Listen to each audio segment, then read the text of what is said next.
Hello guys, welcome to Provinsa Public Speaking and Mind Mastering Academy. This is energetic girl Akanksha back with the another story. So guys, आज की जो मेरी story है ना वो है एक टीचर और एक लड़के की।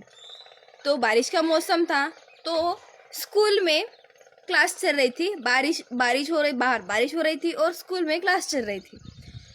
तो टीचर ने कहा, बच्चों मैं आप सबको 100 रुपये दूंगी और आपको मुझे बताना है कि आप इस 100 रुपये का क्या करोगे। कुछ लड़कियों ने कहा हम हमारे लिए गुड़िया खरीदेंगे, कुछ लड़के ने कहा कि मैं वीडियो गेम खरीदूँगा, किसी ने कहा मैं खिलौने खरीदूँगा, किसी ने कहा मैं गाड़ी खरीदूँगा खेलने के लिए। और फिर क्या हुआ, ऐसे एक्सेट्रा एक्सेट्रा सब बच्चों ने कहा। पर एक लड़का था जो सोच में पड़ गया कि मैं क्या खरीदूं। तो मैम ने उसे कहा कि बेटा आप क्या खरीदोगे। तो उस लड़के ने जो जवाब दिया वो था कि मैम टीचर जी मैं मेरी माँ के लिए चश्मा खरीदूंगा। तो टीचर ने कहा कि आपके माँ के लिए चश्मा तो आपके पापा भी खरीद सकते हैं ना, आप ही क्यों। उस लड़के का जवाब सुनकर उस टीचर के आंखों में आंसू आ गए।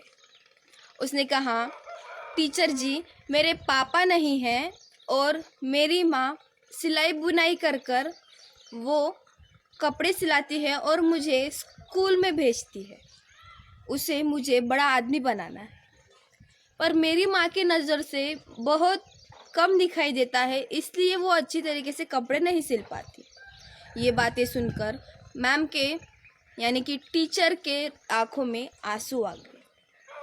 तो टीचर ने कहा कि बेटा ये लो 100 रुपये और ये 100 रुपये और ज़्यादा लो मेरे से उधार, तुम अपने माँ के लिए चश्मा खरीदो और ये 100 रुपये मैं ज़्यादा दे रही हूँ ये इसके लिए उधार कि तुम जब बड़े आदमी बनो तब ये पैसे मुझे लौटा देना।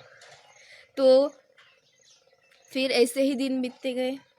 उसने उसकी माँ के लिए चश्मा खरीदा।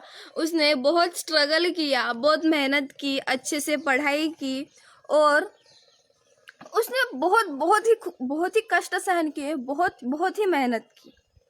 और एक दिन क्या हुआ कि ऐसे ही बारिश चल रही थी और स्कूल के सामने एक कलेक्टर की लाल दीप वाली गाड़ी ज़ोर ज़ोर से चिल्लाते हुए स्कूल के सामने रुक गई।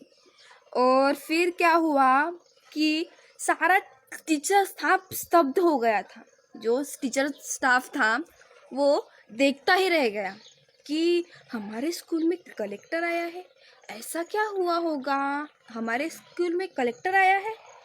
तो वो कलेक्टर उस बूढ़े टीचर के पैरों में झुक गया। उस बूढ़ी मैम टीचर के पैरों में झुक गया और कहा कि टीचर जी मैं आपके 100 रुपये लौटाने के लिए आया हूँ। तो उस टीचर ने उसे उठाया और गले से लगा लिया, क्योंकि वो वही लड़का था जिसने वो 100 रुपये लिए थे अपनी माँ के लिए। सो गाइज मॉरल ऑफ ये छोटी सी स्टोरी हमें ये सिखाती है कि मेहनत करते रहो, हमें फल ज़रूर मिलेगा। कड़ी मेहनत करो तो फल आपको जल्दी ही मिलेगा और ज़रूर मिलेगा। सो आई होप कि आपको ये स्टोरी पसंद आई होगी और समझ में भी आई होगी। तो कल मैं फिर से आऊँगी एक नई स्टोरी के साथ। तब तक के लिए बाय बाय। और आप सोचिए कि आप कड़ी मेहनत करो और अपना लक्ष्य पाओ और अपना फल हासिल करो। सो बाय।